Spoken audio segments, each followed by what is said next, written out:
This is part 3 of the 14 mistakes beginner to intermediate options traders make. And next is mistake number 7, which is not understanding drawdowns and how they affect your portfolio. What do I mean by lower drawdowns? What I mean is the account, actually the value of the account. A drawdown would be when the value of the account draws down or goes lower. So your account value is lower, that would be a drawdown.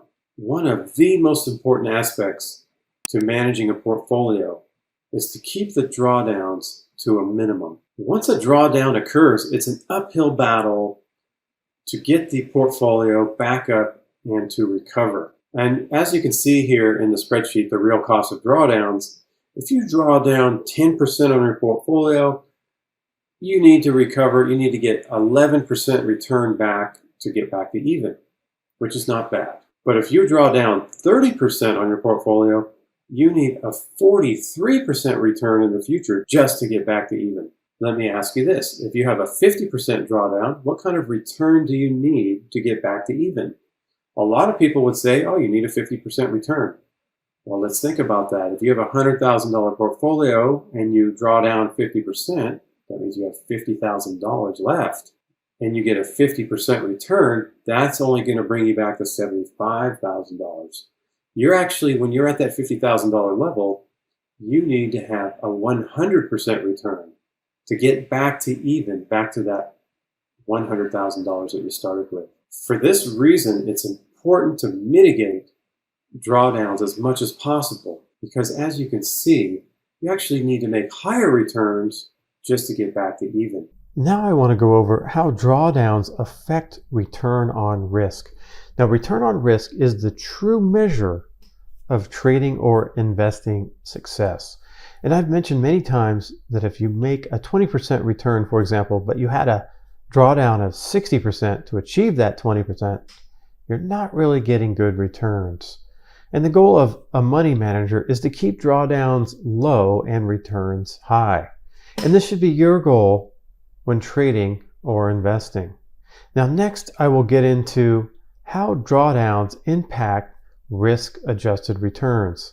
I'm going to compare buying and holding the S&P 500 to the 5-step options trading success program.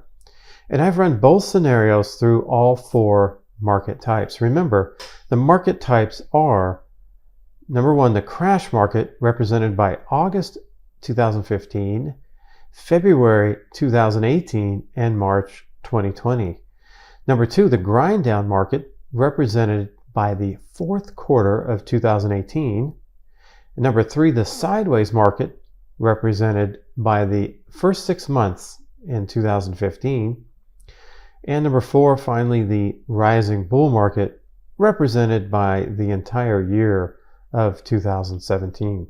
Here's a look at the crash markets. August 2015, you can see that in blue. February of 2018, you can see that in orange, and March of 2020 in gray. So if we look at the S&P 500 drawdowns, during the August crash, it was down 11%. And it actually was down 6.2% during that August crash at the end of the month. When you look at the 5-step, you can see that it basically was not down at all during the crash and ended up 4% over the month. So you can see the lower drawdowns. Now here, when you look at February 2018, we had a 10.3% drawdown on the buy and hold, holding the S&P. You ended up down around 3.9%. Now, the 5-step was down 0.3%, hardly down at all, and it was up 1.6% at the end of that month. So you can see how this does well in the crash. So this one was a little different in terms of the magnitude. It was down almost 26% during the month of March, and then by the end of the month, it was down around 12.5%. That's the buy and hold.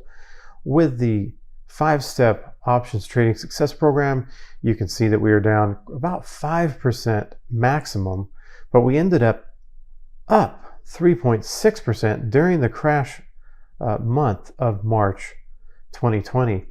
Now, when you look at these, the way I like to compare them is I like to go through the risk-reward scenario, and I like to look at that from the point of view of what was the maximum drawdown, And then what was the return for that time period? Well, with the S&P 500, there was no return for any of the crash time periods, those months. You have to have a positive return in order to have something to use to make it divisible. So when you look at the 5-step, you can see that we can take this 4.1%. We can't really divide it by 0. There was no drawdowns. So it's kind of difficult to run that. But here you can take the 1.6 and you can divide it by negative 0.3.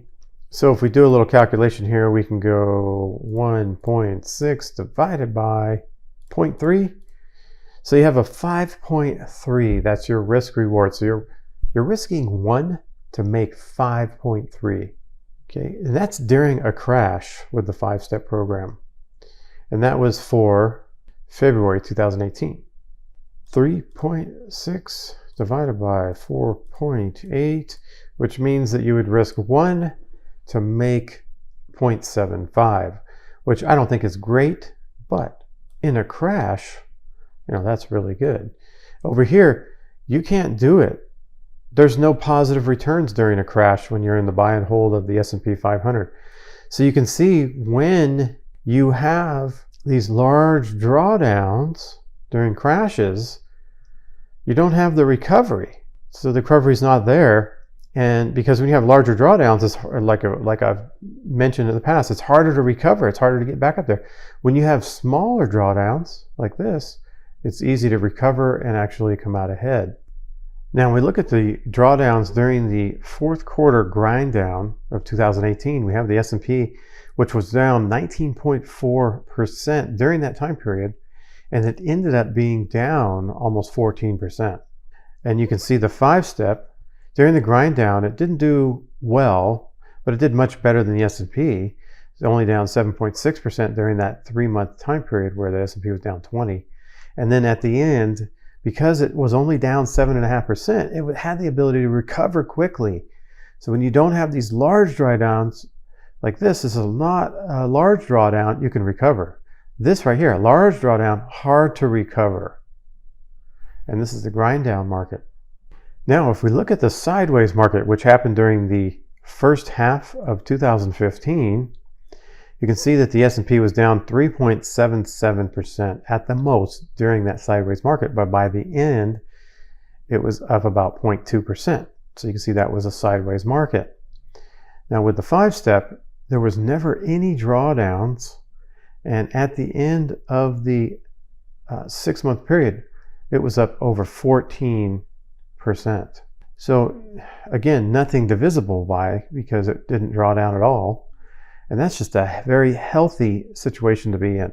So again, it makes the point, if you have a drawdown here, it's going to take a little while to recover.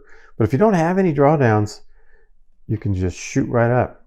Now, looking at the 2017 bull market, here you can see that the drawdown was 0. So there's not a lot of recovery required. And the S&P was able to go up 18.74% over this time period. Now with the 5-step, you would think because it did so well in the other market types that it probably would suffer in this particular market, but it didn't. Because the drawdowns are so minimal, it has the ability to make good returns, and this one was 16%. But just kind of a side note here, the 5-step does underperform the S&P, the buy and hold strategy, in bull markets most of the time. If you're interested on how to avoid the 14 mistakes that beginner to intermediate options traders make, and how to avoid the 10 mistakes professional options traders make, you can sign up for my free course.